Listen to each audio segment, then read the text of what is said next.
damos la bienvenida a este Ciudad Viva de martes. Estuve leyendo antes de empezar que hoy es el Día Mundial de la Ópera y es algo que engalana nuestra ciudad, pero me morí de hambre ya porque es el Día Mundial también de la pasta. ¿Ah, sí? Sí, y no hay que esperar al 29, que está muy sobrevalorado el gnocchi como pastas. Sí. Todos los meses hay como un homenaje, pero realmente en todos los barrios de Montevideo hay una fábrica de pastas, de esas que siguen manteniendo esa forma distinta de fabricar esta comida ya que tiene que ver tanto con la cultura de los inmigrantes, los españoles, los italianos. Estamos acostumbrados en los supermercados a que tenemos una vasta oferta también de cosas envasadas, pero me quedé pensando en estos estandartes todavía de esta forma distinta, a veces quizás un poco más cara en algunos casos, pero de defender ese costado de la cultura, que sin duda es la comida. Estuvimos hablando de nutrición, de alimentación saludable, pero también la comida forma parte de nuestra identidad y de nuestra cultura. ¿Cómo no? Y sobre todo esa memoria gustativa, ¿no? que viene de nuestras madres, de nuestras abuelas. Lo hablo en femenino, pero también es masculino, ¿no? Pero las que amasaban a veces eran mayoritariamente mujeres. No sé si se acuerdan, pero los tallarines en casa, los ñoquis.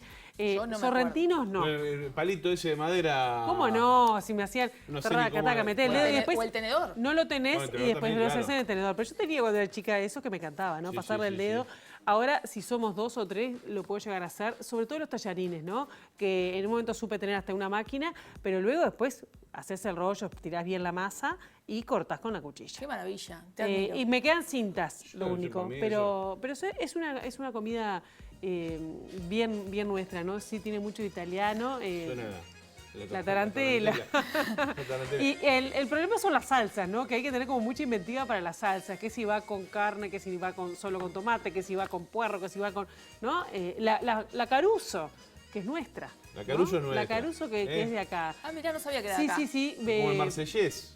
Y la Caruso son nuestros. Porque se inventó en el momento que... Yo no sé si fue que estuvo Caruso por acá. Caruso entonces, Lombardi. No fue que... Y entonces le hicieron así como...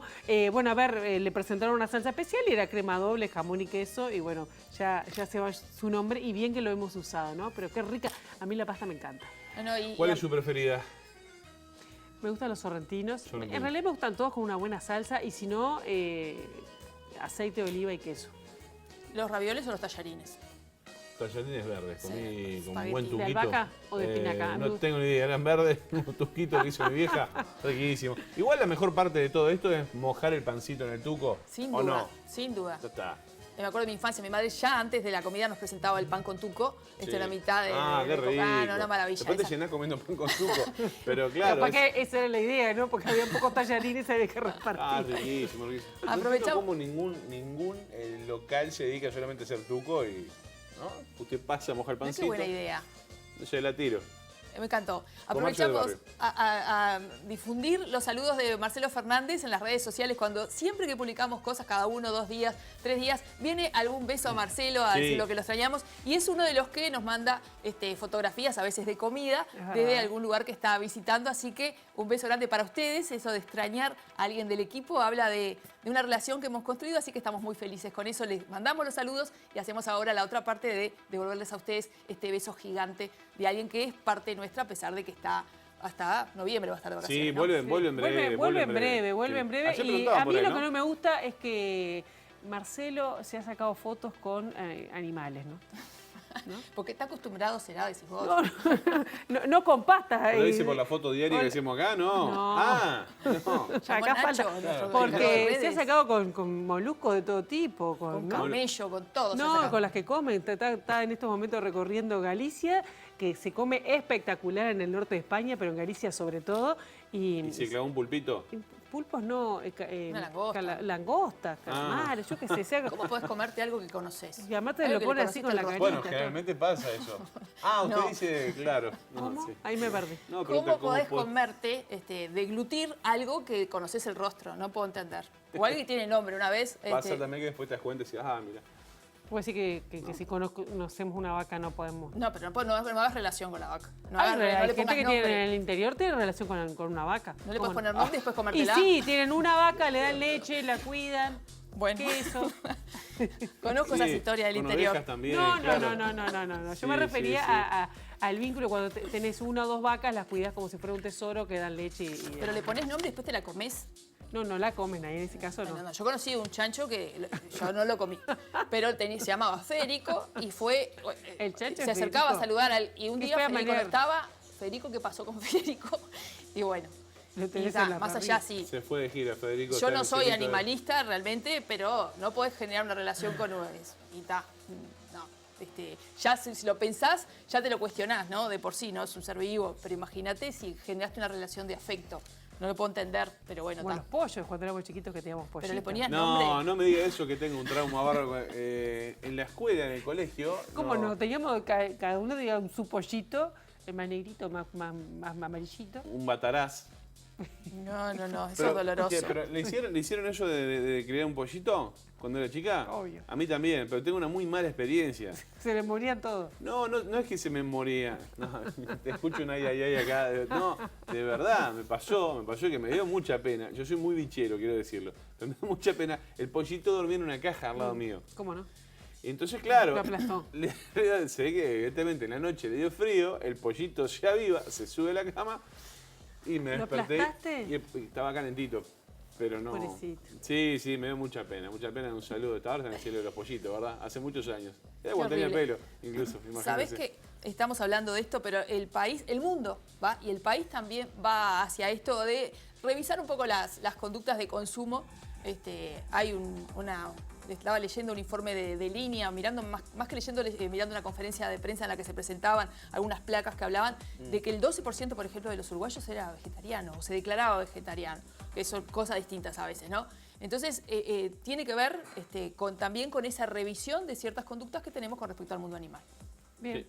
No es fácil. No es mi caso, pero entiendo esa visión y parcializo alguna de mis... Sí, yo soy como carne.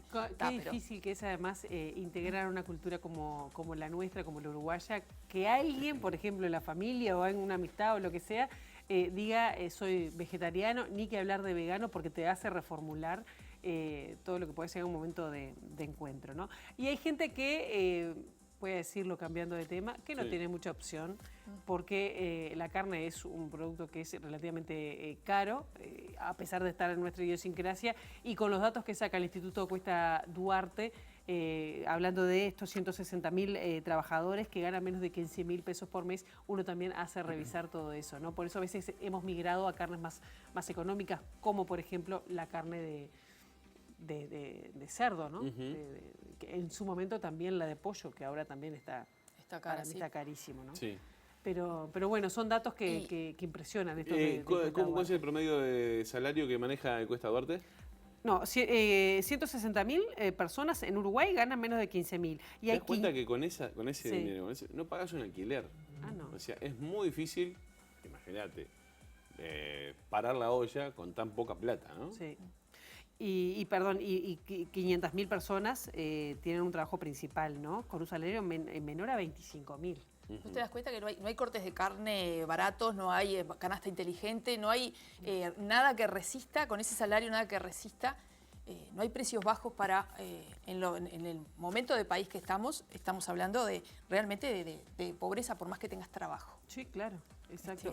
Y un salario mínimo que está fijado en estos momentos en 19.364 pesos, que estamos hablando de 400 y pocos dólares, ¿no? Ponele, redondeando 500. Igual en un momento estuvo 350 comparado con, o medido en dólares. Realmente hay muy poca... Sí. Muy poca y lo que decimos, poco ingreso, digamos. Perdón. Siempre cuando analizamos estas cifras se repiten en una cierta tendencia. Siempre los salarios bajos son los de las mujeres, lo de las personas jóvenes. Entonces, eso genera también como una necesidad de que esas personas sean las que tengan que tener 2 trabajos, también se encargan de los cuidados. Implica también una mirada cualitativa, cuando vienen esta cantidad de estudios, una mirada cualitativa de dónde están esos bajos salarios y qué repercusión tiene que esas personas en particular tengan esos bajos ingresos. Y 2 trabajos con suerte, ¿no? Porque también hay que tener suerte para conseguir más de un empleo en este caso, ¿no? Es bastante complejo. No sé cómo estamos por estas horas con los niveles de inflación. No manejo el dato. Y el último mes estaba en el torno de 10%. 10 con algo que era que había llamado la atención. En 10%, ¿no? A ver, corregime.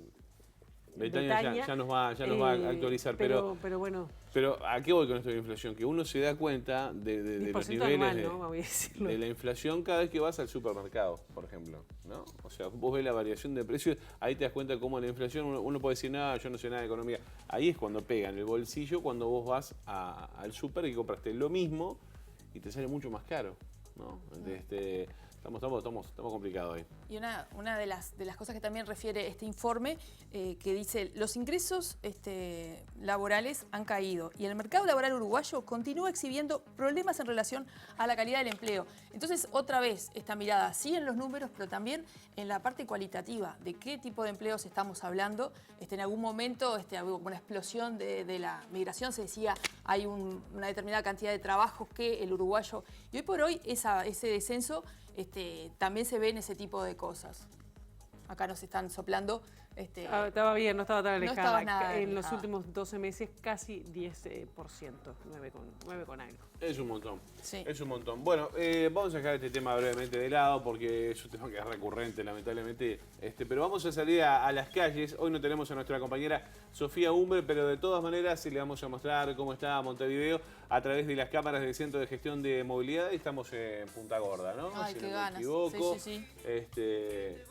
Ahí tiene la bajada de Coimbra, digamos. Sí, está ¿no? ahí a una cuadra del Náutico. Porque la subida para llegar hasta ahí, la hice en bicicleta la otra vez, me quería matar. Hay que dar la vuelta por la plaza. Vivo relativamente cerca de ese punto. Bueno, mire ahí, mañana con mucho tránsito, @IMTránsito, @MBTransporte, son las cuentas en Twitter del Centro de Gestión de Movilidad que informa en tiempo real cómo está el tránsito en la capital y aprovechamos a contarles que se estableció sentido único de circulación en la calle Zapicán, entre Arapey y Boulevard Artigas hacia el sur. Esto a partir de hoy, según informa el Centro de Gestión de Movilidad. También están previstos y a esta hora, funcionando algunos cortes de calle por diferentes tareas. Por ejemplo, Solano García y Rambla Mahatma Gandhi hasta las 14 horas estará cortado por tarea de descarga. Ana Monterroso entre Acevedo Díaz y Juan Polié cortado hasta las 5 de la tarde por tareas de hormigonado. Al tiempo que Domingo Culen entre Figueira y Boulevard Artigas hasta las 5 de la tarde también por tareas de descarga. Y Martín C. Martínez entre Federico Bransen y Ana Monterroso también hasta la hora 17 por las mismas tareas. Sí, mirá, no está Marcelo Fernández que siempre pregunta por Marco Bruto. Bueno, Marco Bruto también está cortada, entre Plácido de Yauri y Luis Lamas hasta las 6 de la tarde por tareas de descarga. Algunos de los cortes de tránsito, interrupciones que hay en la capital, según nos aporta el Centro de Gestión de Movilidad.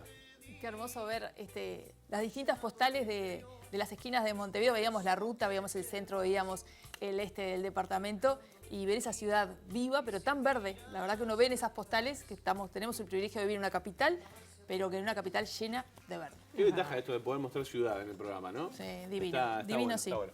Bueno, Bien, muy bien. y ahora nos vamos a repasar cómo vendrá el tiempo para las próximas horas según meteorología. Y hoy, pueden tomarse descanso, no va a llover. Bien. Esto sí, porque mañana No festejen hay mucho alguna igual, posibilidad, No festejen mucho. Alguna posibilidad. Así que tenemos que mañana, ahí vemos hermosa la postal Bien. de la ciudad. Hermoso. Se prevé una mínima de 13 grados, una máxima de 26. Esto es para hoy lo que estamos viviendo. Sí. 16 grados se mantiene 17 grados la temperatura en estos momentos en capital. Cielo claro y algo nuboso es lo que estamos disfrutando. Mañana miércoles, cielo nuboso a cubierto con algunas precipitaciones. Las temperaturas extremas 14 y 23 grados. Ya va a estar un poquitito más fresco que hoy. Y el jueves, cielo claro y algo nuboso. Con también las temperaturas extremas, 15 la mínima, 23 grados, pero sol pleno vemos allí para el jueves 27 de octubre. Sí, bueno. diste bastante buenas noticias, Teijeiro, muchas gracias. Salvo mañana va a llover, pero qué bien que bien, me gusta que llueva un poquito de vez en cuando. No, ¿para qué? Bueno, mejor que llueva ahora y no en carnaval, que la verdad que este 2022 no llovió todo, esperemos que el 2023 se pueda realizar sin tantos problemas. Pero está en la etapa del libro, que cuando es carnaval llueve. De hecho, las llamadas de admisión tuvo 2 suspensiones, 2 sábados, y por suerte se pudo concretar la semana pasada, el fin de semana pasado. Ya tenemos cuáles son las comparsas que van a desfilar en el desfile de llamadas el próximo 9 de febrero. Es tiempo de invitarlos a comunicarse con nosotros a través de nuestras redes sociales. Saben que tenemos una cuenta de Twitter, Ciudad Viva. Siempre nos mandan mensajes por ahí, propuestas, enseguida de cada una de nuestras entrevistas. Indecentes incluso. ¿Han llegado? Habla por vos. A mí no me pasa. Algo de los azulejos, el baño, no sé, una cosa así me dijeron. No sé. Es verdad. Y bueno, y ayer salió el tema... Te llenaron de piropos, Muchas porque gracias, te llenaron de piropos, siempre vienen bien. Son muy generosas. Sí, la verdad que sí, son divinos, divinas. Y generosos también, porque llegó un mensaje. Y bueno, está muy bien. Está muy bien, así que agradezco todo, por supuesto. Y también pueden seguirnos a través de las redes sociales del canal, en Instagram y en Facebook. Voy a decir que ya llegaron algunos, a ver si lo puedo leer. Hablando de pasta, seguro. No. Saludando a Marcelo. Me cuidan a José Machica. Se ve que acá hay alguien que piensa que lo estamos atacando. Miren que se lo merece. No. Pero es todo lo contrario. ¿Quién lo dice eso? ¿Quién lo dice? Fabiana. Fabiana, por favor. Gracias. Y después hay una que dice, así como dice la canción, las penas son de nosotros, las vaquitas ajenas. Sí, las vaquitas son ajenas. Abrazo a Chelo, se lo extraña, pero bueno, está zafando lindo de todo lo que pasa. Y después hay una que dice, bueno, acá Johan, que siempre nos está siguiendo y saludando, dice, bueno, tema jodido el del sueldo, cobra 19.000 pesos por mes, tiene 51 años, una hija a cargo, pero dice, por más que busque, no encuentra trabajo. Así que bueno, abrazo, Johan. Grande para exactamente. Sí, y claro, más, es que es muy complicado. Hay claro. que estar en los zapatos y aparte de dice, bueno, más si naciste en el interior, en familia muy pobre, por los 70, seguro que a los 11 años estás trabajando en el campo, dice, agrega Johan, ¿no? Sí. Y bueno, está. Otros también, Azucena extrañando a Marcelo, esperando, y el carnaval además que se acerca. Ya se acerca. Lindo, ¿no? 15 de noviembre, pruebas de admisión. Así que bueno, veremos qué hace el canal respecto a esta fiesta tan importante en nuestra cultura. El carnaval más largo del mundo, en serio. Sí, nos gusta. Sí, lo sabemos. Bueno, ¿qué tenemos para hoy? Bueno, hoy vamos a hablar con la vicerrectora de Investigación e Innovación de la Universidad Católica del Uruguay, que es una de las que hizo una investigación muy interesante con respecto a el impacto que tienen las contraprestaciones en las políticas públicas. Estamos hablando, por ejemplo, si cobran asignaciones familiares, para tener una idea. Bueno, tienen que mandar a los hijos a la escuela, o si, por ejemplo, uno recibe una beca de estudio, bueno, tiene que llegar a cierto nivel, es decir, la devolución de ese beneficio que recibe. Bueno, ¿cuál es el impacto? ¿Sirven como políticas sociales? Y visto no solo desde Uruguay, sino también desde la región, porque, bueno, es una investigación, una mirada más amplia sobre este tema que es muy sentido, ¿no? Lo vemos que en otros países también es necesario tener una contraprestación, o ya estamos restituyendo un derecho que no tienen. Esto lo vamos a hablar con Cecilia Rosell, que va a estar en un ratito nada más con nosotros. Que tuvo la deferencia de poner un tuit anunciando esta entrevista hermosa, Cecilia. Estamos ahí agradecidos y vamos a estar disfrutando de esta conversación. También vamos a tener en piso 2 presencias estelares. La verdad que tuve la oportunidad de ver la presentación de este informe del que vamos a hablar, de Ana Viña. Ella es doctora en Ciencias Sociales e investigadora. Maternidad, cárceles y medidas alternativas a la privación de libertad. Se trata de un estudio que se presentó durante este mes y que realmente viene a dar cuenta de lo poco que sabemos respecto al tema, de lo que el sistema penal, el sistema judicial han dado escasamente, de lo punitivo que es el sistema y lo que eso implica, tanto en las mujeres como en los hijos. Hay cifras escandalosas de la cantidad de chiquilines que quedan en una situación de vulnerabilidad total a partir de esta tendencia que tiene nuestro sistema judicial a criminalizar y encarcelar a las mujeres. Incluso la privación de libertad en domicilio implica para las mujeres y para los niños, que son los que tienen que ir a la escuela, que nos interesa a todos que eso suceda, tiene consecuencias impresionantes. Entonces, este estudio nos da una visión de lo que está sucediendo y arroja propuestas de lo que debería hacerse para que que las cosas mejoren. Va a estar acompañada también de una presencia estelar que nos honra siempre que nos visita, Juan Miguel Petit, comisionado parlamentario para el sistema penitenciario. Exactamente. Bueno, muy bien. Así las cosas. De eso y más hasta las 10 de la mañana aquí en Ciudad Viva. Pausa. Adiós. Sing my song. It won't take long. We're gonna do the twist and it goes like this.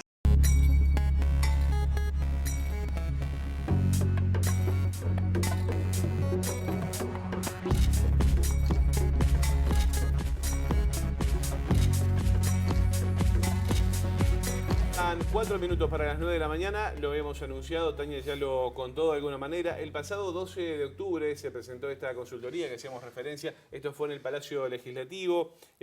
Son datos sobre una consultoría acerca de maternidad, cárceles y medidas alternativas a la privación de libertad. El objetivo justamente de esta consultoría consistió, entre otras cosas, en realizar un breve análisis, un estudio que genera información para avanzar en la implementación de medidas alternativas para mujeres privadas de libertad. Es por eso que vamos a estar recibiendo a partir de este momento a Ana Viña, que es una de las responsables de esta consultoría. Ana, ¿qué tal? Buen día, bienvenida. Buenos días, muchas gracias por la invitación. Un placer saludarte y está acompañada además por el comisionado parlamentario para el sistema carcelario, Juan Miguel Petit, que con mucho gusto también recibimos. Buen día, mucho gusto. Gracias por la invitación. Gracias por venir a ambos. Bueno, decíamos, se presentó el pasado miércoles, el pasado 12 de octubre, y arrojaron varios datos, ¿no? ¿Con qué podemos empezar allí? Y bueno, la consultoría, como tú decías, tuvo el objetivo de relevar información sobre la situación de las mujeres, madres o con personas dependientes a cargo en privación de libertad y las posibles alternativas que hay al encierro, que en nuestro país es como la vía que utilizamos casi que por defecto ante el conflicto penal. Entonces, la idea era visibilizar las distintas gamas de opciones disponibles y las dificultades que conlleva cada una de ese tipo de medidas.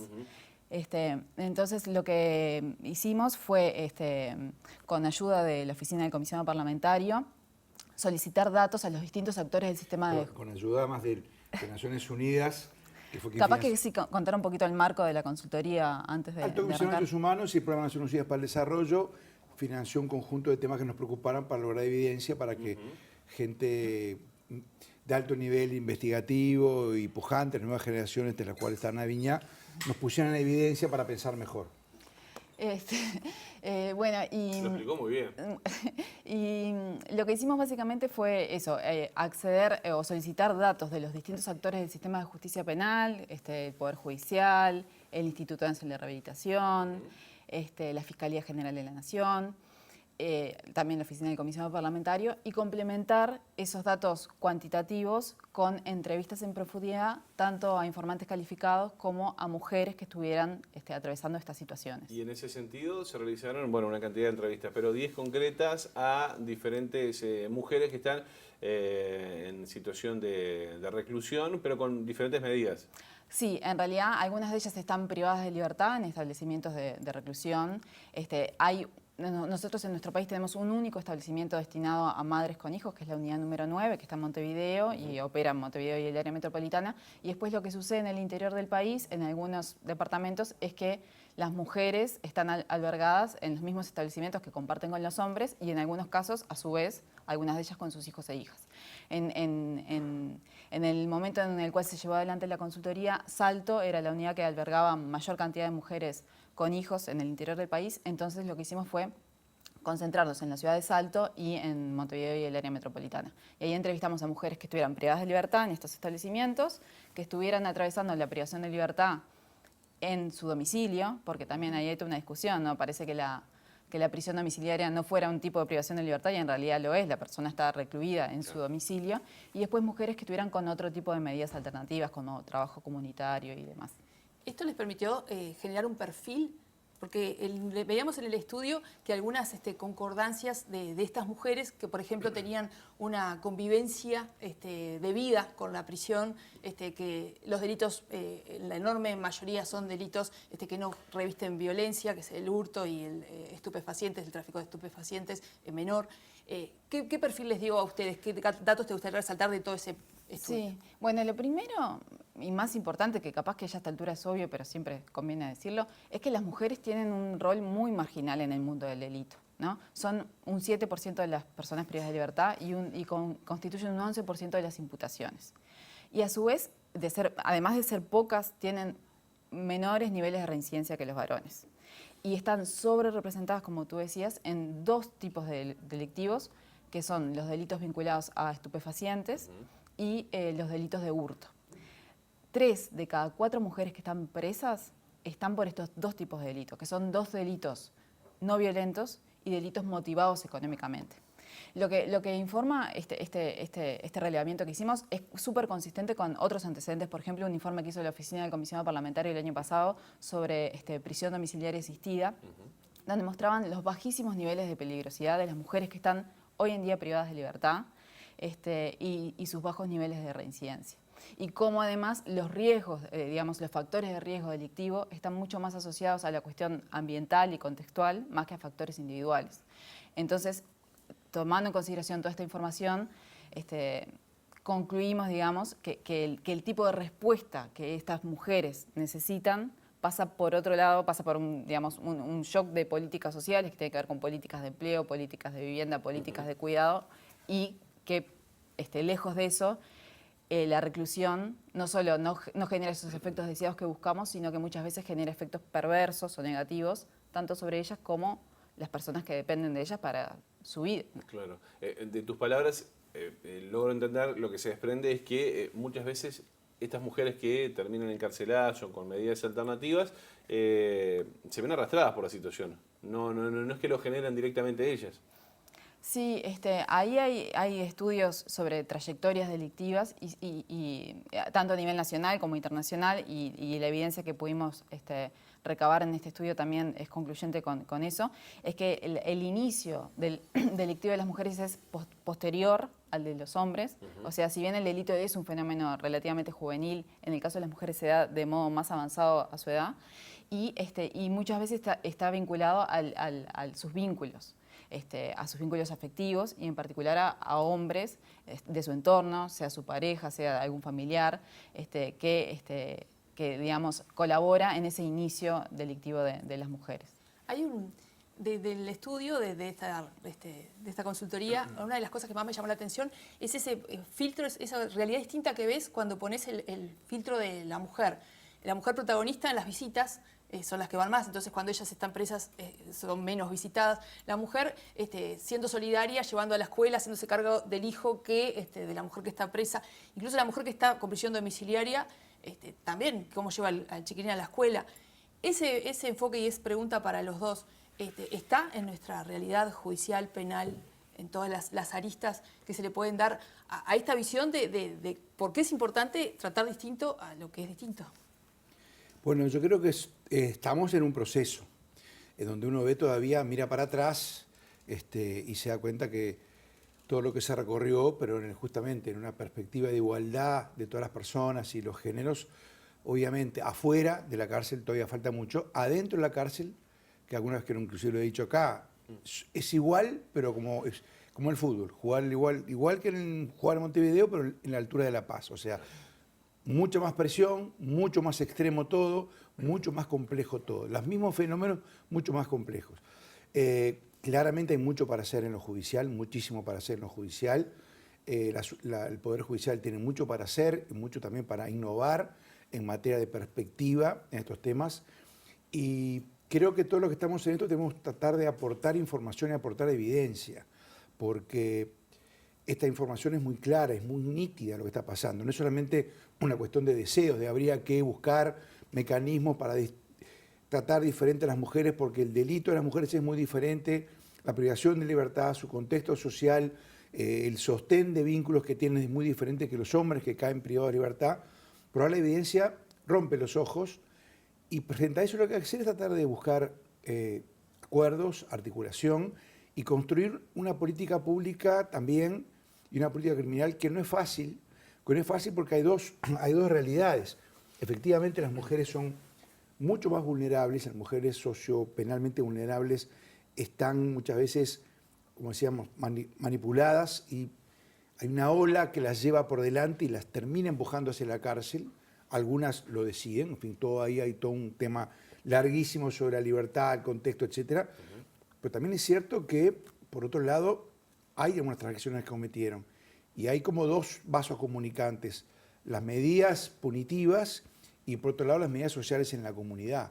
Entonces es verdad que la persona deja de cometer ese delito leve que estaba cometiendo. Ahora, también en la comunidad hay que buscar soluciones, redes de protección y de asistencia. Por eso cuando hablamos de prisión domiciliaria pensamos en prisión domiciliaria asistida. O sea, programas mucho más efectivos que en la cárcel, y eso es evidente en toda la población, pero en las mujeres es muchísimo evidente, mucho más eficiente para esa mujer, para sus hijos, para su entorno, para sus vecinos, para todos, que la privación de libertad, que nos va a traer mucho más dolores de cabeza y mucho más daños. Y para aplicar, bueno, una medida alternativa a la prisión, ¿qué falta? ¿Voluntad política? ¿Qué es lo que se necesita allí concretamente? Bueno, porque las pruebas están, sí, o sea, sí. el trabajo muestra... Sí. Sabemos que en la criminología a veces se dice que la cárcel es una forma muy cara de hacer que las cosas se empeoren, ¿no? Nosotros tenemos un sistema penitenciario que ha aumentado muchísimo en su volumen, sin que haya aumentado de modo correspondiente los recursos humanos y materiales destinados a la privación de libertad. Y en nuestro país, eso habría que estudiarlo con más profundidad, pero también por una cuestión de cultura política y de punitivismo imperante, tendemos a pensar en la cárcel como única medida de respuesta ante el delito. Y los recursos que el sistema penitenciario maneja, que como decíamos son muy escasos para todas las obligaciones y necesidades que tiene que atender, necesidades básicas, están fuertemente concentrados en lo que es la privación de libertad. OSLA, que es la oficina destinada a la supervisión, al monitoreo, al diseño de las medidas alternativas, es una oficina muy débil dentro del sistema penitenciario. Entonces ahí se ocurre como una especie de círculo vicioso en el cual tanto la opinión pública como los operadores del sistema de justicia no confían en la efectividad de las medidas alternativas, pero también, digamos, es difícil confiar porque es realmente débil la capacidad que hoy tenemos para justamente que esas medidas tengan ese abordaje integral que realmente requerirían. De todos modos, es importante también contar con información, porque se ha mostrado en otras partes del mundo que las medidas alternativas son mucho más baratas y mucho más eficaces en el combate al delito, ¿no? Entonces, me parece que es necesario un cambio en la cultura política, en la cultura de la ciudadanía, que entienda que hay otras formas alternativas más eficaces y eficientes para combatir el delito, y eso evidentemente tiene que estar acompañado por recursos que permitan que justamente estas medidas sean implementadas del modo que deberían serlo. Hay cosas que son culturales, ¿no? O sea, cuando a alguien que se le da una medida alternativa, que cometió un delito y de pronto se le da una prisión domiciliaria, un trabajo comunitario y vuelve a cometer otro delito, provoca una conmoción, salen los medios de comunicación.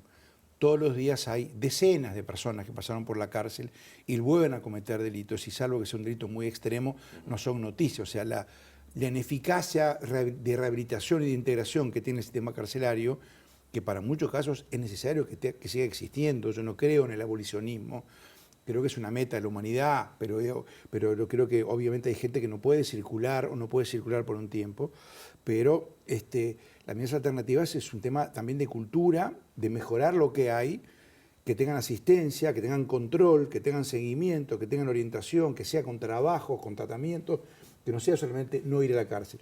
Con respecto al tema de la voluntad política que planteabas, yo creo que la voluntad política no es como una tecla, no es que falta la tecla en el teclado, entonces como no hay voluntad política, o sea, yo entiendo la pregunta. Yo creo que la voluntad política primero tiene que construirse, siempre hay que estarlo construyendo, va cambiando. En estos temas la voluntad política es compleja porque es una voluntad política que refiere no solamente a los tres poderes del Estado, los tres poderes del Estado. Son leyes, manera de aplicar las leyes y presupuestos de muchos organismos a su vez del Ejecutivo. Pero además hay una voluntad social, hay una voluntad que es lo que la gente quiere. Y hay muchos temas en los cuales yo creo que hay que posicionarse. Claro, es muy difícil para cualquiera que está en un cargo público decir, ¿sabe qué? Yo no sé qué hacer con este tema. Es como si vas en un avión y el piloto te dice, mira, hay una tormenta bárbara, la verdad no tengo idea por dónde voy a agarrar, ¿no? Entonces, en estos temas, a veces el Estado no sabe por dónde ir. Y Uruguay en esto nos pasa también que hay algunos temas sociales que son muy complejos, de larga data, lo vemos en la exclusión social, muchas de las personas que vemos en las calles, tiradas de muchas ciudades del país. Y no es porque no se haya intentado. Hay programas, se ha intentado durante muchos años. Las redes comunitarias son redes que tienen una cantidad de agujeros, que no logran... Entonces hay una cantidad de temas en los cuales uno dice, bueno, pero acá hay un tema de salud mental, hay temas de políticas sociales, hay temas de políticas comunitarias, de políticas municipales, de roles de la sociedad civil. Es muy complejo. No es solamente que, bueno, hay alguien en el sistema de relojería, en algún lugar hay alguien que maneja el cucú. Hay cosas que son muy complejas y hay que tratar de encararlas con ese espíritu. Es decir, bueno, no sé del todo cuál es la solución, busquemos entre todas las instituciones, las profesiones y construyamos nuevos enfoques. Claro, ustedes en el Parlamento, yo me refería a esto de la voluntad política justamente porque muchas veces muchos representantes nacionales han dicho, bueno, o han manifestado su voluntad de, bueno, cometió un delito, para adentro, ya está, y que se arregle. Lo que pasa es que justamente muchas veces encarcelar no es la solución, ¿no? Lo que pasa que, a ver, a todos nos... Es parte de un proceso humano de larga data, fin del siglo XVIII, de que empieza a existir la cárcel como tal.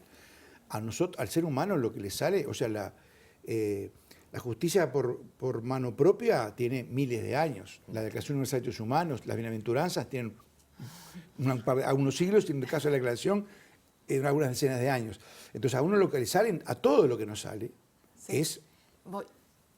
Juan, Ana, más allá de eso que decís que es una realidad, ahora hablabas de la evidencia científica, ¿no? Hoy tenemos voces poderosas hablando de esto que vos venís diciendo hace un montón de tiempo, pero ese enfoque de género parece que lejos de suavizar, endurece las medidas contra las mujeres, que han duplicado la presencia carcelaria, más allá de que sigue siendo un sector menor del delito. Y hablaba de que hay un riesgo de, con esto de las medidas alternativas, de que hay que aplicar, a veces es como obligatorio poner la medida alternativa, la prisión domiciliaria, con respecto a, hablabas de eso en la presentación de tu informe, como que hay una cierta castigo doble por parte de la sociedad y esta parte de la sociedad que es el Poder Judicial, por ser mujeres, como que hubo un doble mandato que fue violado. Sí, en realidad esa cuestión del doble castigo va más allá de lo que es el sistema de justicia criminal y tiene también que ver con cómo respondemos como sociedad ante la infracción femenina, ¿no? Como que rompe doblemente con el mandato legal y el mandato social que se espera de una buena mujer, una buena madre. Me gustaría hacer énfasis en esta cuestión de la dimensión de género, en el impacto que tiene el atravesar el sistema penal sobre otras personas que no son directamente las personas involucradas en el delito. Dependientes, ¿no? los hijos, exacto. Padres. Exacto. Sabemos que las mujeres continuamos cumpliendo, en términos generales, con las tareas reproductivas, las tareas domésticas, las tareas de cuidado. En esta población también se observa eso, cómo están fuertemente feminizadas las tareas de cuidado y cómo están fuertemente feminizados los hogares, las jefaturas de hogares de las personas, de las mujeres que están privadas de libertad. Entonces veíamos como el efecto del castigo, más allá de las distintas posturas respecto al encarcelamiento, trasciende fuertemente a las mujeres e impacta en el desarrollo cognitivo, en el desarrollo escolar, en los niveles de ansiedad de los niños y niñas que quedan con sus madres encarceladas, también de los niños y niñas que comparten la privación de libertad con sus mamás, y en todo el entorno familiar, que también eso es un dato interesante que surge del relevamiento, que es, bueno, ¿quiénes cuidan a esos niños que quedan sin su referente, ¿no? Claro. Y son, como tú decías, generalmente otras mujeres, ¿no? Son sus hermanas mayores, son sus abuelas, sus tías, generalmente de núcleos donde tienen necesidades socioeconómicas y donde digamos, el tener que hacerse cargo de un niño o varios niños más impacta también sobre el bienestar de esos hogares. ¿Cuál sería el ideal? ¿Cuáles son las bueno, hay una serie de recomendaciones que hace esta consultoría, pero ¿qué sería lo ideal para cambiar un poco este panorama que tenemos actualmente? Bueno, Por un lado, creo que es necesario bajar los niveles de encarcelamiento que tenemos en nuestro país. Yo coincido con Juan Miguel en que es utópico pensar en el abolicionismo o la ausencia de cárcel, pero sí entiendo que hay muchísima gente que está presa y en particular muchísimas mujeres que están presas y que no deberían estarlo, que podrían estar, sí, pagando su delito y teniendo un castigo, pero en comunidad. Ese es un punto. Y otro punto muy importante es, también lo mencionaba Juan Miguel, el tema de la política penitenciaria, ¿no? Siempre pensamos en la política penitenciaria con el sistema carcelario y la policía como actores predominantes. Y entendemos que la respuesta ante este tipo de delitos va mucho más allá del castigo y de la seguridad, y necesariamente debe involucrar al Ministerio de Desarrollo Social, a las políticas educativas. Las políticas de vivienda son fundamentales en este sentido. O sea, nada de esto puede ocurrir, por ejemplo, la prisión domiciliaria o las medidas alternativas, si la persona no tiene garantizadas condiciones mínimas de vivienda. Las políticas de cuidado para estas poblaciones son fundamentales. Entonces, empezar a pensar en la respuesta ante la infracción penal, que a veces no son los delitos que nos imaginamos, delitos graves, delitos violentos, sino son otro tipo de comportamientos que tienen otro tipo de explicaciones, una respuesta más integral, que vaya más allá de lo que es el sistema penitenciario propiamente dicho e incorpore a otros actores sociales y estatales. Sí, yo creo que la confluencia de acciones es fundamental. Yo lo que siento es que en la construcción de ciudadanía de aquellas personas que han transgredido la ley, en el caso de las mujeres, de manera no demasiado virulenta, aunque también lo han hecho, porque también esa circulación de droga tampoco es buena, tampoco es ciudadano positivo ciudadanamente victimizarlas totalmente. Son ciudadanas que, bueno, tuvieron una transgresión, hacen su rendición de cuentas y se integran. Pero claramente esa confluencia es muy importante porque es como una red que tiene muchos agujeros y hay que tratar de cerrar esa trama. Yo creo que la sensación que tengo también es que hay una sobrepoblación penal, que justamente esa sobrepoblación penal impide o dificulta la rehabilitación, porque hay tanta gente que desborda económicamente a esta administración, a la pasada, y la va a complicar a la futura. Y no tenemos la evidencia, o sea, tenemos mucha evidencia sobre esto que relevó Ana, que nos reveló además una cantidad de cosas que ya creo que es clarísimo. Faltan evidencias sobre otras cosas, pero la sensación, porque hay unos elementos, es que hay buena parte de esa población penal que si tuviera una medida alternativa, no solamente tendría esa parte de la población mucho mejores resultados, porque cometió delitos leves, que de nuevo, porque también hay que pesar las dos campanas. O sea, a ti te roban el celular y se vuelve un delito leve. Sí, es un delito leve, pero te complicaron la vida, te robaron la moto, asaltaron tu kiosco, en fin. Entonces, ese delito leve tendría mucho mejor tratamiento con una medida alternativa, con seguimiento, con control, y a su vez, con menos población penal, se podía rehabilitar mucho mejor a las personas que cometieron delitos no leves. Entonces, la ganancia va por los dos lados. Ahora, eso requiere mucha evidencia, mucho trabajo, mucho diálogo, superar la división, bueno, los punitivos, los antipunitivos, los buenos y los malos, los que quieren encarcelar a todos, los que quieren liberar a todos porque vienen las nubes, no. Evidencia, información y, bueno, aportes como los que hizo Ana y otros compañeros. La próxima consultoría podría ser eso, el diálogo a nivel político, ¿no? A ver si se ponen de acuerdo. Ana Viña, muchas gracias por estos minutos aquí en Ciudad Viva. Juan Miguel Petit, lo mismo, un placer como siempre. Gracias a ustedes. Como dice la Universidad de la República, no nos da lo mismo. Casi 1.300 chiquilines viviendo extramuros de 0 a 18 años sin sus madres, el 48% menores de 8 años. No nos da lo mismo. Claro que no. Pausa, ya seguimos.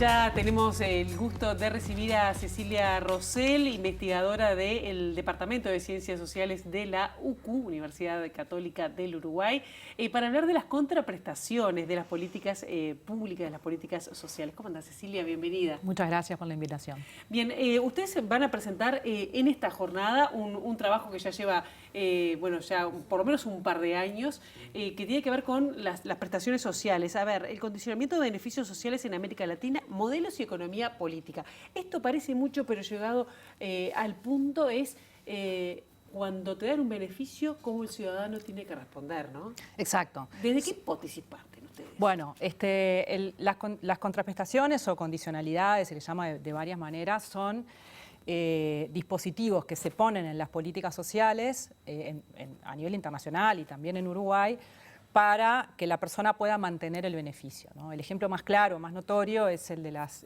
asignaciones familiares del Plan de Equidad y antes del Plan Nacional de Atención a la Emergencia Social, el PANES, que para otorgar la transferencia y para mantenerla sobre todo, le piden a los beneficiarios que cumplan con ciertas conductas, ¿no? Que en este caso tiene que ver con la asistencia a la educación y también, en teoría, aunque en la práctica no funciona tanto, el control, la asistencia a los controles médicos de los niños y la vacunación y demás, ¿no? Entonces, esto es un dispositivo que existe en Uruguay hace ya un tiempo, existía también antes en otras políticas sociales, no de esta manera, digamos, y no en políticas tan orientadas a población vulnerable. Pero existen hace tiempo y existen en otros países de la región. Y entonces, con un grupo de colegas, en particular con Florencia Antía, que trabaja en la Facultad de Ciencias Sociales de la UDELAR, y con otro grupo de colegas también de UDELAR y de otras universidades, hicimos un proyecto para profundizar en la dimensión política de estas condicionalidades, digamos, ¿no? Lo que nosotros planteamos es que lo que hacemos es partir de la hipótesis que existe en la literatura de que las condicionalidades, más allá de si funcionan o no, que después podemos conversar un poco más y cuáles son los argumentos para esto, para poner este tipo de dispositivos, se plantea que en realidad se ponen en estas políticas de alguna manera para lograr el apoyo de la clase media, digamos, ¿no? De la gente que no es beneficiaria de estas políticas, ¿no? Porque son más aceptables, ¿no? Entre comillas, o tienden a ser más aceptables si otorgar la transferencia va acompañado de ciertos requisitos, cierto sentido de que las personas beneficiarias tengan que devolverle algo a la sociedad o tengan que... Es decir, te damos plata, pero respondeme qué haces con esa plata, y es una mirada hacia la pobreza. Sí, en realidad no tanto qué haces con esa plata, sino para recibir esta plata, hace este conjunto de cosas que demuestran que tú estás comprometido con, o que sos responsable, entonces mandás a tus hijos a la escuela. Bueno, etcétera, se conoció hace poco, ¿no? de vuelta a la discusión que no es nueva, pero cada tanto sale que cuando no mandaban a los hijos a la educación, quienes recibían la asignación familiar, bueno, se lo retiraban. Y ese control, y toda la sociedad, o mucha parte, indignada por cómo no van a mandar a los chiquilines.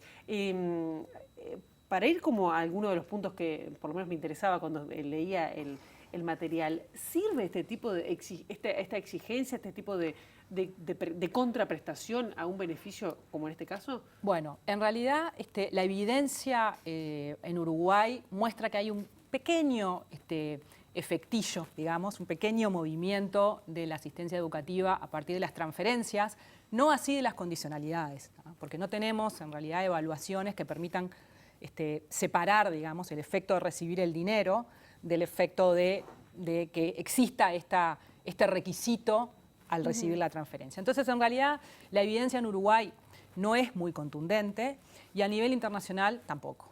¿Sí? No existe una evidencia abrumadora, como sí lo existe en relación a las transferencias, ¿no? O sea, las transferencias en sí mismas, independientemente de si son condicionadas o no, muestran efectos claros sobre la reducción de la pobreza y sobre un conjunto importante de dimensiones del bienestar. Cuando hablamos de transferencias, por ejemplo, se me ocurre la transferencia de la tarjeta Uruguay Social. Por ejemplo, o de la propia asignación familiar del Plan de Equidad, Ajá. pero no necesariamente el hecho de que sea condicional tiene un papel relevante en eso. ¿Se entiende? Sí. Lo importante es la transferencia en sí, pero el hecho de que sea condicionada en realidad no parece mover la aguja, y la evidencia internacional en otros países del mundo tampoco muestra grandes efectos, en particular en transferencias para sectores en extrema vulnerabilidad, ¿no?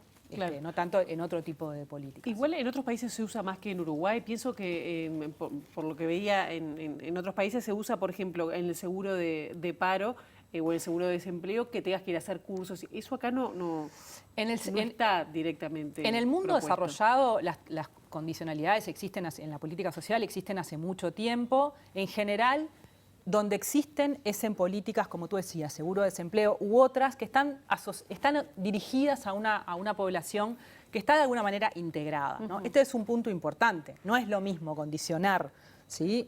Una conducta a beneficiarios que están, digamos, que forman parte del entramado contributivo de política social, que a beneficiarios que están marginados, excluidos, en situación de extrema vulnerabilidad, como pasa en muchas políticas de transferencias, estos programas de transferencias condicionadas que se han expandido en América Latina. ¿Y se sabe por qué la gente no cumple con la contraprestación en este caso? Se sabe de manera parcial. Algunos datos que tenemos en Uruguay de hace ya un buen tiempo mostraban las primeras evaluaciones de la asignación familiar Plan de Equidad, mostraban que en realidad había un alto desconocimiento sobre que esto existe. No es tan fácil, digamos, ¿no? Todo este dispositivo para que funcione de la manera que ¿Y tienen queremos claro que funcione. cuando reciben este beneficio tienen que cumplir Bueno, con esto? estas evaluaciones mostraban en aquel momento, estoy hablando de las evaluaciones de post 2008, 2009, ¿sí? Mostraban que había un nivel importante de desconocimiento. Eso fue variando a lo largo del tiempo, ¿sí? Y ahora ya está mucho más extendida el conocimiento, entre otras cosas porque hay un ejercicio regular de suspensiones, ¿no? Entonces eso obviamente hace que la gente se vaya enterando, ¿no? Sin embargo, otros estudios cualitativos, algunos que hicimos con otros colegas hace unos años, muestran que en realidad el mundo del no cumplimiento es un mundo complejo sobre el que todavía necesitamos saber más, ¿sí? Por ejemplo, ¿no? Hay situaciones en las que se producen errores en el registro, digamos, ¿no? Al MIDES le aparece que la persona no está yendo, el niño no está yendo, cuando en realidad sí está yendo, pero cambió de, ¿no? Esos errores existen, obviamente no son mayoritarios, pero hay un ruido ahí. También hay ruidos asociados al matching entre la oferta y la demanda, digamos, ¿no? Porque nosotros asumimos que las personas pueden, por ejemplo, ir a la escuela, ¿sí? Hay lugar en esas escuelas, etc. Esto obviamente no es un tema tan relevante en Uruguay, pero sí en otros países de la región. Y después hay el tema más importante, digamos, o el obstáculo más claro, y es que la asistencia cotidiana al liceo, que es donde está concentrado la mayor parte de las suspensiones, es una conducta compleja de sostener, digamos. Requiere mucho de familias que están en situaciones de extremísima vulnerabilidad, ¿sí? No podemos asumir, digamos, lo que está detrás de esto es que estamos asumiendo que la no asistencia, el no cumplimiento de la condicionalidad es producto básicamente de la falta de voluntad, ¿sí? Cuando en realidad sabemos, y hay ríos de tinta escritos sobre esto, que la población en situación de vulnerabilidad y de pobreza enfrenta un conjunto de obstáculos que son estructurales, digamos, ¿no? O sea, arrastra carencias y esas carencias son las que de alguna manera moldean esos comportamientos, digamos. O sea que la suspensión no siempre funciona, no siempre es un elemento no funciona porque de además, cumplimiento. porque además está asociada a una transferencia cuyo monto es relativamente bajo, ¿no? Entonces estamos asumiendo que una situación que es crítica de por sí, ¿no? Que tiene miles de otras complejidades, como la asistencia a la educación media, se modifique por efecto de una transferencia cuyo monto, por supuesto que es importante en ese presupuesto familiar, pero que tampoco podemos asumir que va a cambiar la vida de nadie, como también se ha planteado muchas veces, ¿no? Tú planteabas recién esa mirada de las capas medias de la sociedad con respecto a una política de un beneficio y la contraprestación. ¿Qué mirada hay hacia la pobreza desde esas capas medias o desde el país como en su conjunto para este beneficio y su necesaria contraprestación? ¿Qué se esconde atrás? Bueno, en Uruguay la evidencia que tenemos sobre la percepción de la clase media hacia la pobreza muestra una tendencia, desde mi punto de vista, preocupante. Probablemente, no tenemos evidencia, pero probablemente también un poco moldeado por la existencia de estas transferencias focalizadas, ultravisibles, con contraprestación, control, ¿no? Que es que en realidad ha ido incrementando la proporción de la población que piensa que la pobreza es un problema de responsabilidad individual, digamos, ¿no? O, dicho de otra manera... No quieren trabajar. Y eso es muy problemático, porque primero porque, digamos, toda la evidencia científica sobre esto muestra que no es así, eso no es verdad. Y segundo, porque de alguna manera es lo que piensa la opinión pública y lo que piensan los sectores medios es relevante desde el punto de vista político, que es un poco el argumento que la lana de la que empezamos a tirar en este proyecto que vamos a presentar hoy en la Universidad Católica. Y es esto, digamos, lo que los gobiernos deciden hacer con las políticas sociales en general, pero esta es una forma de mirar esto, no es independiente de lo que piensa la opinión pública, ¿no? Porque los políticos necesitan, ¿no? Tienen su agenda de reelección, quieren ¿no? Gobernar y son sensibles a los movimientos de la opinión pública y de los ciudadanos, y en particular de la clase media, sobre algunos temas concretos, y en particular cada tanto vuelve a la escena, vuelve a la discusión. Decís que no hay diferencia, te pregunto sobre el tratamiento o el uso que hacen gobiernos de izquierda o de derecha con las contraprestaciones y su exigencia. A nivel internacional, la literatura lo que muestra es que los gobiernos de derecha tienden a ser más conservadores, más estrictos, digamos, ¿no? Tienden a adoptar un modelo más punitivo, ¿sí? En los modelos de condicionalidades, mientras que los gobiernos de izquierda generalmente prefieren modelos más laxos, más tolerantes, digamos, ¿no?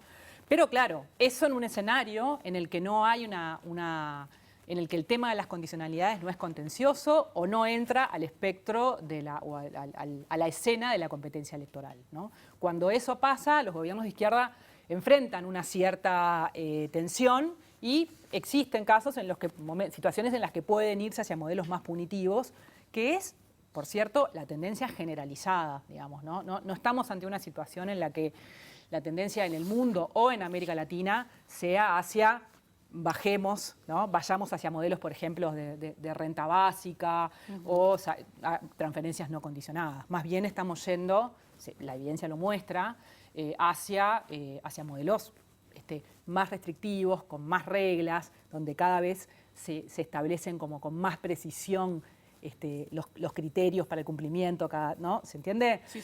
Entonces, desde ese punto de vista, todas las piezas para nosotros son parte de un mismo puzzle, ¿no? Todavía estamos tratando de terminar de armarlo, digamos, pero tendencia de opinión pública, gobiernos incómodos ante este tipo de situaciones y reglas cada vez más restrictivas, para nosotros son parte de una misma historia. Bien, esto se va a presentar hoy a partir de las 18 horas en la Universidad Católica. Estamos hablando de esta investigación, condicionamiento de beneficios sociales en América Latina, modelos y economía política. Cecilia Rosell, muchísimas gracias. Gracias a ti por la invitación. Por este trabajo y bueno, que nos deja pensando, ¿no? Ese golpe en la cara de qué es lo que uno exige también como sociedad. Gracias. Totalmente, muchas gracias. Y nosotros ahora nos dirigimos al contacto de nuestra compañera Natalia De Brun. Natalia, bienvenida. Estás corregime, en el municipio F. Estamos en la Plaza de Punta de Rieles, en el espacio Plaza de Punta de Rieles, Pilar. Sí, buenos días para todos. Porque bueno, en el marco de la celebración que se va a estar conmemorando este sábado del Día de las Plazas, en todas las plazas de Montevideo hay diferentes actividades. ¿Cuáles son las que van a estar acá? Bueno, para eso estamos junto a los vecinos Nahuel, Laura y Chiche para conocer los detalles. Nahuel, contigo vamos a conocer los detalles de lo que va a suceder este sábado en el marco de este festejo. Buenos días. Buenos días. Bueno, este sábado en realidad lo que se va a celebrar acá en la plaza, vamos a estar realizando una varieté de circo con Va a Caer Circo. Bueno, se va a estar desarrollando a partir de 5:30. Va a ser un espectáculo de telas, payasos, circo. Bueno, va a ir un poco por ese lado la actividad del sábado. Todos los vecinos invitados, por supuesto. Laura, vos me querías contar un poco de las actividades que se realizan. Es una plaza preciosa, es un espacio plaza, justamente se llama. Tienen varias actividades que se realizan acá. Hablemos de eso. ¿Qué es lo que los vecinos pueden disfrutar de este lugar? Sí, justamente te quería contar a ti, y a todas las vecinas y vecinos. Primero, buenos días. obvio, que en Espacio Plaza es una plaza gestionada por vecinos y vecinas del barrio. Es una plaza de la Intendencia y tenemos muchísimas actividades que van desde pilates, una actividad que se está realizando justamente ahora, zumba, entrenamiento funcional, actividades para niños y niñas, para personas de todas las edades. Tenemos, en las redes sociales de Espacio Plaza, que Espacio Plaza Punta de Rieles, en el Facebook, en el Instagram, todos los detalles de las actividades. Además tenemos coordinación con la gente de la red cultural del EFE, que son todos los centros y espacios culturales que estamos en el territorio, que tenemos una red donde articulamos montones de actividades y propuestas. Tenemos actividades también con el programa integral metropolitano, que tenemos pasantías y prácticas de diferentes universidades. Tenemos, dentro de esas está la práctica de psicomotricidad, que ustedes van a ver depósitos para tirar puchos de cigarros que hicieron en actividades con las escuelas del barrio. Tenemos el programa de fortalecimiento educativo de ANEP. Dentro de los talleres también tenemos talleres gratis que brinda la Intendencia de Montevideo, así que les invitamos a todos y a todas a acercarse a Espacio Plaza y poder participar. Muchas gracias, Laura. Qué importante lo que es el rol social que cumplen este tipo de lugares, ¿no? Para los barrios. Para hablar un poco de la historia estamos con Chiche, lo dejamos para lo último porque es como la joyita que tenemos hoy acá. Se viene el aniversario, Chiche, vos querías contarnos de eso. ¿Es en diciembre? Háblanos un poquito de lo que es la historia de esta plaza. Sí, en diciembre conmemoramos el aniversario de la plaza, del cual invitamos a todos los vecinos a participar. Ya los vecinos por ellos participan. Si ustedes vienen en horarios de la tarde, esta plaza está colmado especialmente de chiquilines y de adolescentes. Hay voleibol, hay básquetbol y de todo. Esto es una joya para nosotros, para los vecinos, que empezamos con mucho sacrificio en estos años, y con el apoyo de la Intendencia pudimos el espacio de la Intendencia, pero con el apoyo pudimos concretar esto, y los vecinos en primera plana. Los esperamos el 4 de diciembre para festejar un nuevo aniversario en la plaza. Chiche, muchas gracias. Y qué importante lo que él acaba de decir, ¿no? Que siempre lo recalcamos, cuando los vecinos se organizan, empiezan a crear cosas por el barrio, suceden este tipo de cosas que tanto después se puede disfrutar, y que además de tanto reconforta a los propios vecinos cuando lo pudieron pelear y luchar por un espacio así, que claramente le da otra vida al barrio, pero principalmente a los más chicos, a los niños, a los adolescentes, que tengan un espacio donde compartir durante el día. Como bien decía Chiche, esta plaza en un ratito ya se llena, hay varios lugares para poder disfrutar de ella y es muy lindo. Este sábado pueden venir a las actividades a partir de las 5 de la tarde, ¿no, Nahuel? 5:30 de la tarde. Con esta imagen y con esta linda historia de lo que es este espacio, nos despedimos. Continúan ustedes desde estudios. Bien, muchísimas gracias. Hermoso ver ese espacio venía en Punta de Rieles, el municipio F. Seguramente podremos buscar otra plaza para ver antes de las propuestas del próximo sábado. Gracias, Natalia. Nosotros ahora hacemos una brevísima pausa y seguimos con el último tramo aquí de Ciudad Viva. No se vayan.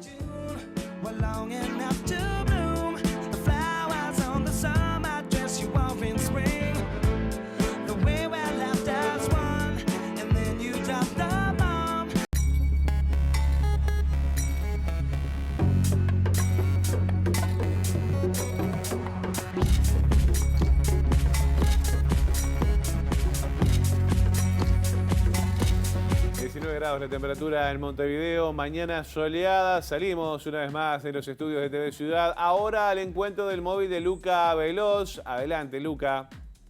Gracias, compañeros. Estamos en Facultad de Ciencias Sociales porque 25, 26 y 27 se van a desarrollar las jornadas académicas de investigación. Y nos está recibiendo la decana Carmen Midaglia y también Damián Rodríguez, docente de investigación de facultad. Bueno, sí. ¿Estas jornadas se realizan cada cuánto? Bueno, en primer lugar, desde el año 2000 que venimos realizando estas jornadas de investigación que están dirigidas a la comunidad nacional de científicos sociales, donde, es decir, a investigadores consolidados, estudiantes de grado y posgrados, para intercambiar las acumulaciones que hemos realizado durante el año previo. En esta oportunidad nosotros estamos inaugurando la 19ª jornada de investigación que se llama Los desafíos de las ciencias sociales en un contexto crítico como fue el de la pandemia y pospandemia. Como tú decías, es el 25, 26 y 27. Esta organización de las jornadas está a cargo de la Comisión de Investigación de la Facultad de Ciencias Sociales, que es una comisión cogobernada que en esta oportunidad contó a su vez con el apoyo de una organizadora que es una docente, Soledad Añón, y su ayudante Rodrigo Martínez. Lo que me importa decir es que estas jornadas son institucional y políticamente estratégicas porque las ciencias sociales fueron llamadas tardíamente en contexto de pandemia y nosotros queremos mostrar a el Uruguay y a la región todas las acumulaciones que hemos hecho en este periodo. A propósito de eso, además la investigación en ciencias sociales siempre está discutida por las ciencias duras, ¿no? Se discute mucho lo de la investigación cuantitativa y cualitativa. Hay que reforzar eso, ¿no? Primero, nosotros hacemos investigación cuantitativa y cualitativa. Creo que hay una aceptación o algo más clásico de las ciencias que llamamos duras, que tienen el estatus de ciencia. Las ciencias sociales involucra un conjunto de temas y involucra un conjunto de metodologías, algunas de las cuales son netamente cuantitativas, otras son cualitativas. Y estas cualitativas estuvieron muy desafiadas en el contexto de pandemia. Y precisamente gran parte de esto va a estar dedicado a la pandemia.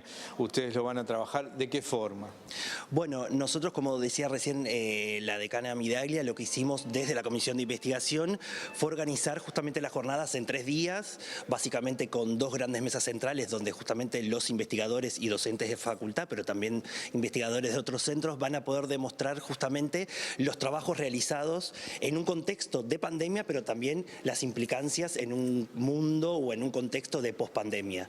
Nosotros lo que hicimos fue organizar estas 2 mesas centrales donde se van a exponer resultados, pero a su vez las jornadas de investigación están organizadas por mesas temáticas que involucran, bueno, valga la redundancia, muchas temáticas, entre ellas política exterior e integración, movimientos sociales, trabajo, migración, derechos humanos y otras temáticas más, dado que, como decía recién la decana, las ciencias sociales están integradas por distintas disciplinas, trabajo social, economía, ciencia política, sociología y también otras disciplinas, porque bueno, también apuntamos a mostrar un poco la interseccionalidad entre distintas disciplinas y cómo eso aporta justamente a la discusión de lo que implicó, bueno, la pandemia, pero también los desafíos pospandemia, ¿no? En estas últimas horas también surgió una investigación a propósito del estado alimentario de nuestra sociedad y de nuestro país y ahí tiene también mucho que ver la investigación. Nosotros tenemos un grupo de investigadores que trabajan sobre ollas, vulnerabilidad alimentaria. Esto es un eje de las jornadas donde hay acumulación de los últimos 3 años.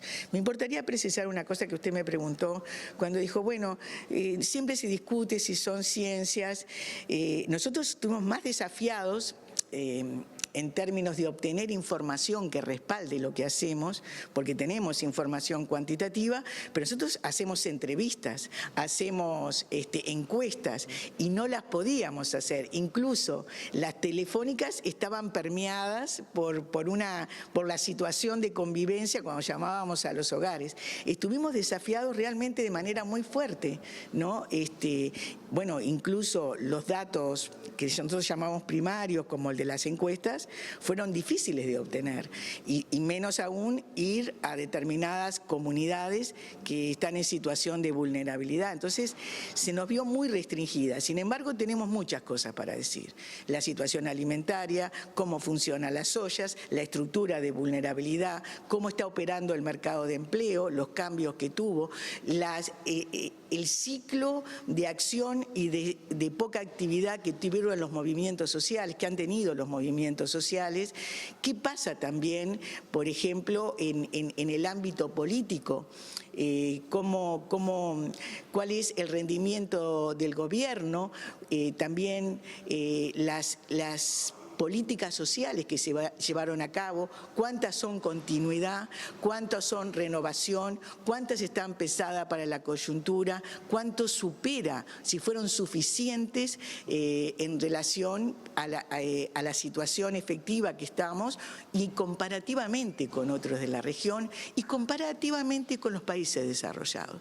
Y si tuvimos mecanismos innovadores o no, si se agotaron solamente en la situación crítica y no se extiende pese a que las situaciones de vulnerabilidad estén extendidas. Entonces, tenemos una agenda muy importante, ¿no? Y a todo esto viene una agenda también mayor, que es la que trabaja más Damián, que tiene que ver con toda la integración regional, ¿sí? Y la integración mundial del Uruguay. ¿Para dónde vamos? Estos son los focos temáticos que son variados, por supuesto, entra el tema de los nuevos derechos, el género, cómo pasaron, cómo todas las implicancias que tuvieron las problemáticas de género en pandemia y pospandemia y si se agotan en estas instancias.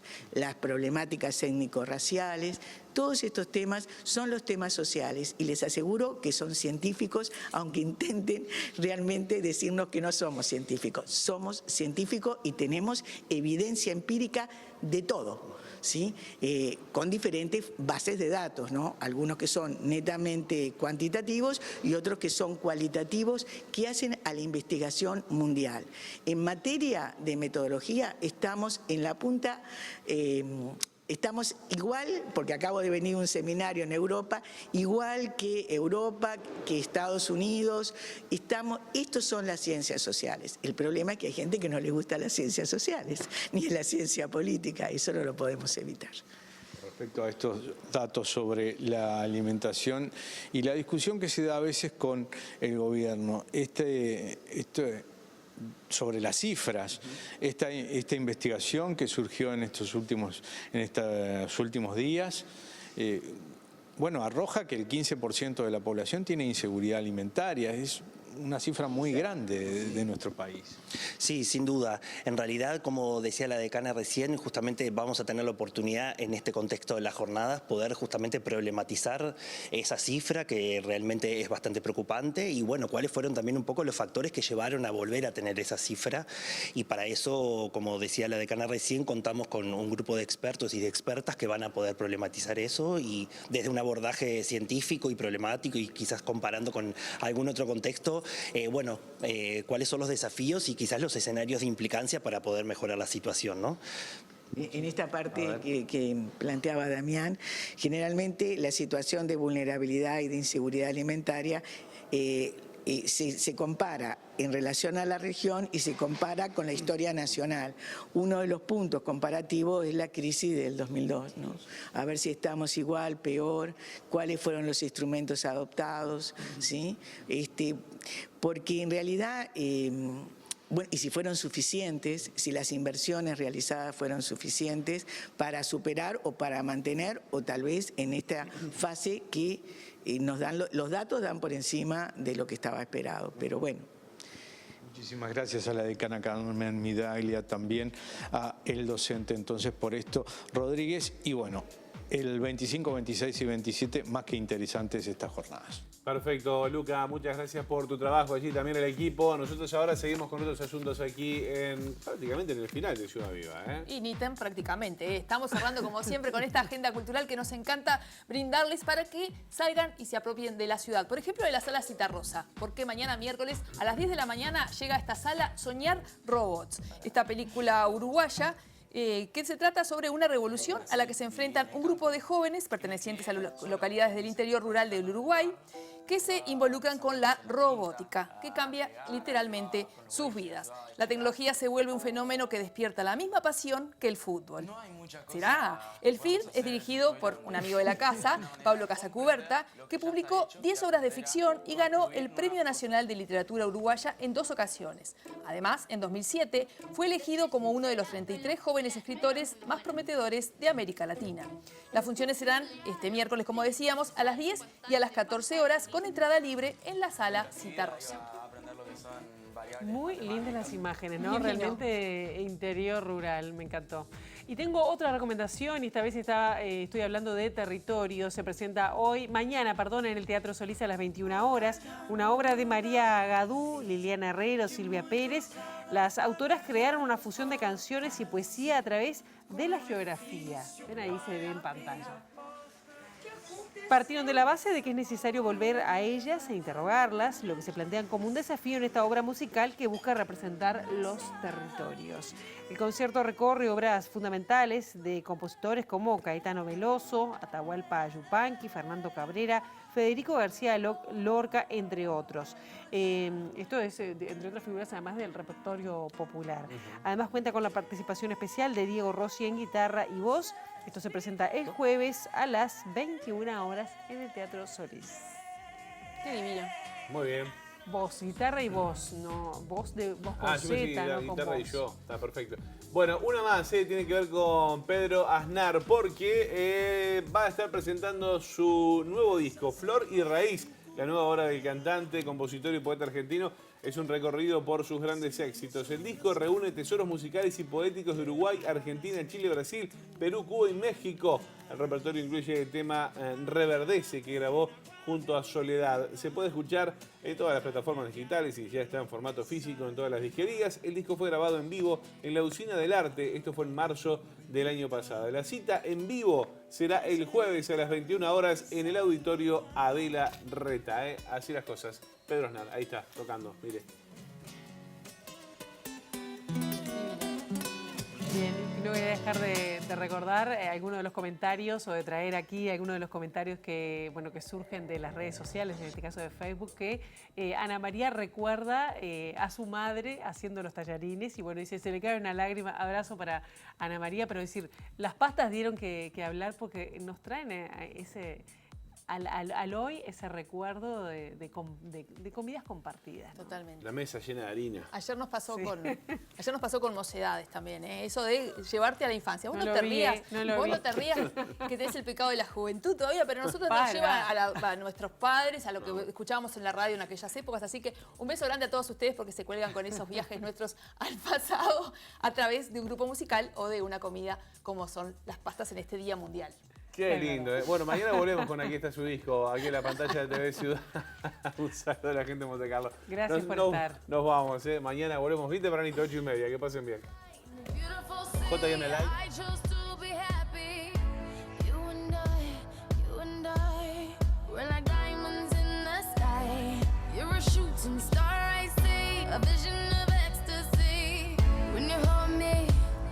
I'm alive.